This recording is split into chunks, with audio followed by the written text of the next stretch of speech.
Hello everyone and welcome to another video. Today we're going to go ahead and review a fragrance from the house of Adam Levine. The fragrance is called Adam Levine for men, self-titled, named right after him. Again, released in 2013. Let's get on to the review.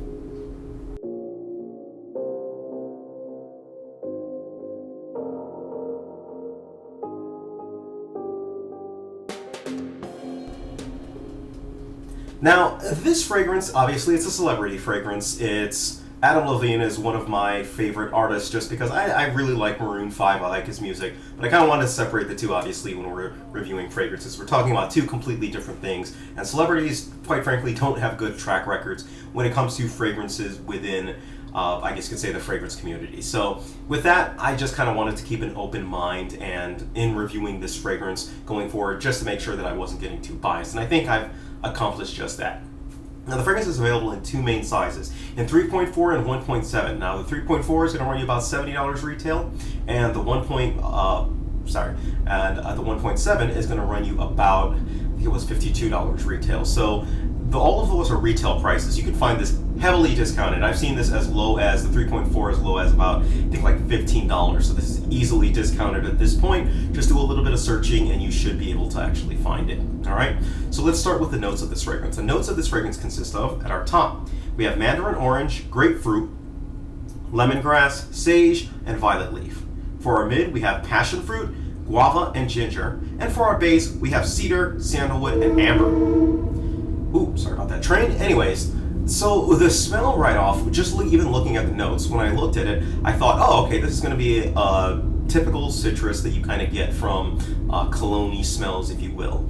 And it sort of kind of follows that route. But one thing that's different, I guess, that stands out are the notes that they use in this. And it combines to give it is this like fruit punchy type of a smell. It's not like true fruit punch, but almost like the tropical fruit punches that you see kind of lying around where they have a little bit more exotic things like papaya, guava, mango, stuff like that. And that's how this actually comes off. But really, what I'm smelling is guava, passion fruit, and grapefruit kind of mixed in to really produce a very pleasant smelling citrus smell.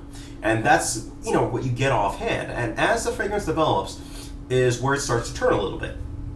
You start to get a little bit more of the woodsy notes in the fragrance, but the citrus notes start doing something interesting. And I suspect it's because of the guava, but it starts to turn a little bit sour on my skin. Now, by sour, I mean, if you've smelled Isemiake's L'Odyssée, for example, that sometimes has a little bit of a sour note to it. And it's sort of in the same veins, but not quite. This one turns sour on my skin, and it's like, I don't want to say, it's not an unpleasant sour. It's not a pleasant sour on the other hand either. It's just a different type of a sour scent. And I couldn't really place it at first, and as the fragrance kind of developed, it just became, I don't want to say weird, but it was just hard to place how it would be on my skin. It was still pleasant at times because I really do like the way that the grapefruit and the passion fruit comes off the skin, but the guava, it still kind of comes off a little bit sour on my skin. Now, I kind of wanted to kind of figure and say, all right, well, since this is kind of weird on my skin, let's see how it manages on somebody else's skin. So I sprayed it on one of my friends. He happens to be Caucasian, and it had the same start off, and then revisited about an hour or two later, and instead of going sour, it smelled a little BO-ish, if you will. And then so I started looking up some opinions of what other people thought of this fragrance on Fragrantica mainly, and that quote I saw BO as well. And I got to admit, when I smelled it on my friend's skin, it did smell BO-ish at that time, and he actually scrubbed it off. But on my skin, I wasn't getting that same BO smell. So I really think, again, sorry for the train, I really think that it's highly dependent on your skin and your skin type. So this is one that you definitely want to try out on your skin and make sure that it doesn't turn in a way that turns people off. So just be careful on this. And because it's not that expensive, it's a little bit on the cheap side, you're not going to be really taking a huge dive when you go ahead and purchase this, even if you blind buy it. But that's kind of what I get from it. And it dies down to a woodsy, citrusy on wood smell, which is sort of typical for a lot of fragrances that are out there. I go about 4 or 5 sprays on this fragrance, and I think it's great fragrance for people who are younger. If you're a younger person, I think it might go better on your skin, but again, try it on your skin, see how it feels.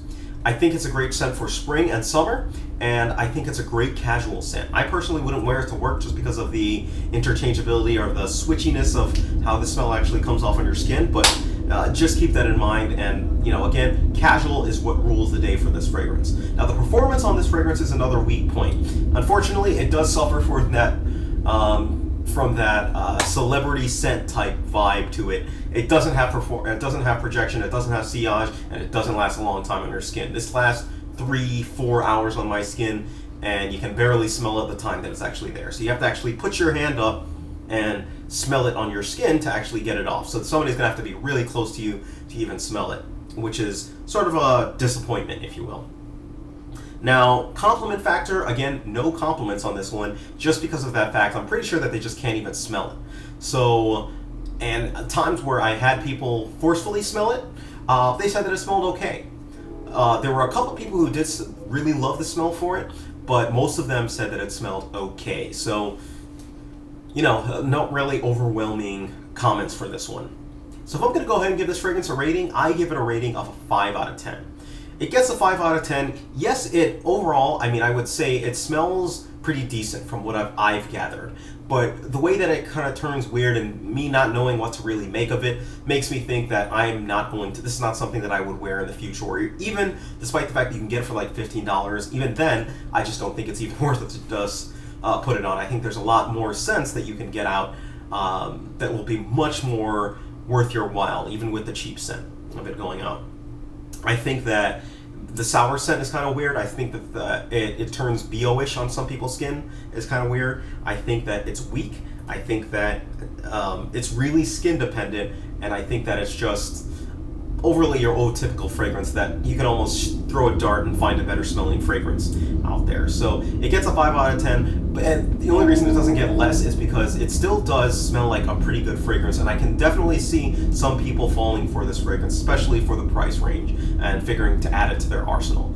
Because I do like the way that that it utilizes grapefruit, the guava and the passion fruit in the way that it does. All right.